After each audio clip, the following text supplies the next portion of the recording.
सीमा अपने माता पिता की इकलौती संतान थी। वो इसी साल एमबीबीएस एमएस की पढ़ाई पूरी करके डॉक्टर बनी थी। उसकी माँ और पिता चाहते थे कि उनकी बेटी अब शादी कर ले। मदन जी ने सीमा से पूछा भी, अगर उसको कोई पसंद हो तो वो बता दे।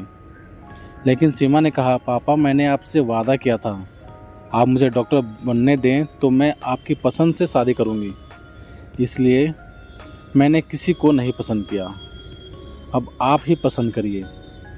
मदन जी ने अपने कई रिश्तेदारों से कहा कि वह सीमा के लिए कहीं अच्छा सा रिश्ता बताएं, और वह खुद भी सीमा के लिए लड़का ढूंढने लगे।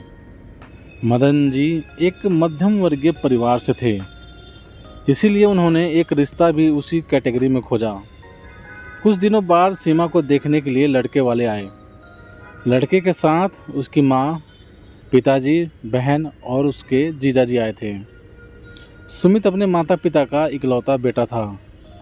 उसके घर वाले उसको डॉक्टर बनाए थे, इसलिए वो चाहते थे कि उनको अच्छा खासा दहेज मिले। सुमित भी एक डॉक्टर था, वह भी दहेज का लालची था। उसकी सोच सीमा से बिल्कुल अलग थी। जहाँ सीमा आज के ज़माने को अपना रही थी, वहीं सुमित रूढ़िवादी था और दहेज को अपना हक समझता था।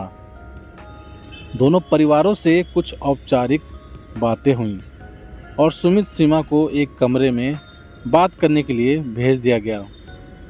सुमित और सीमा एक दूसरे से बातें करने लगे। सीमा ने कहा, देखिए मैं भी डॉक्टर हूँ और आप भी। जितना आपके घर वालों ने आपकी पढ़ाई लिखाई का खर्चा किया है, उतना ही मेरे घर वालों ने। फिर दहेज की तो कोई बात ही नहीं होनी चाहिए। रही बात शादी के खर्चे की, तो आप भी आज के ज़माने के हैं और हम भी तो दोनों परिवार मिलकर उठा लेंगे। आप भी अपने माता पिता के अकेले हैं और मैं भी। तो जैसे मैं आपके परिवार को अपनाऊंगी, वैसे ही आप मेरे परिवार को।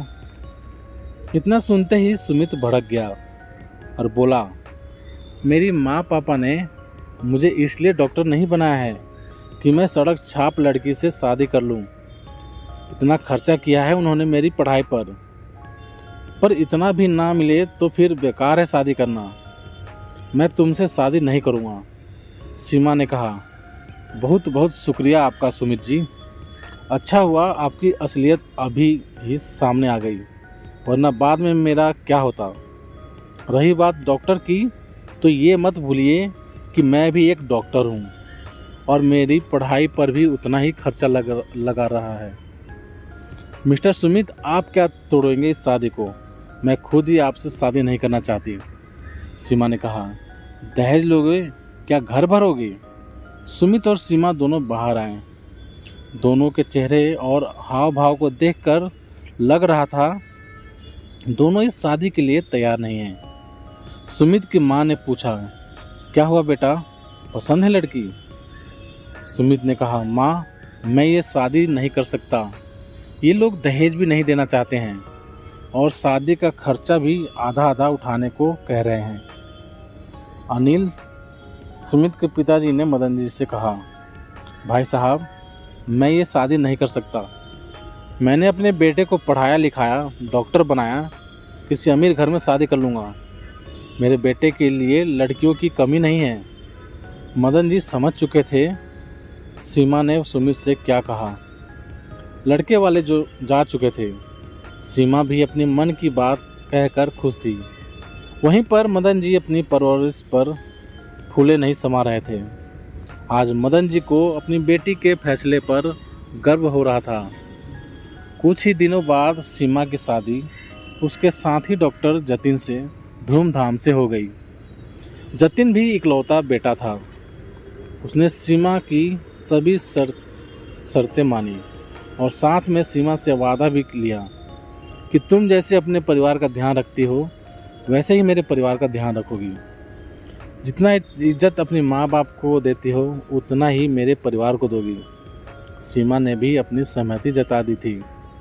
जतिन के माँ पापा फूले नहीं समा रहे थे चांद जैसी बहू के रूप में बेटी पाकर, और वहीं पर मदन जी और मीरा जी भी प्रफुल्लित हो रहे थे। हीरे जैसा दामाद के रूप में बेटा पाकर। तो प्यारे दोस्तों, आप सभी को इस कहानी के बारे में क्या राय है, प्लीज़ कमेंट करके हमें ज़रूर बताना।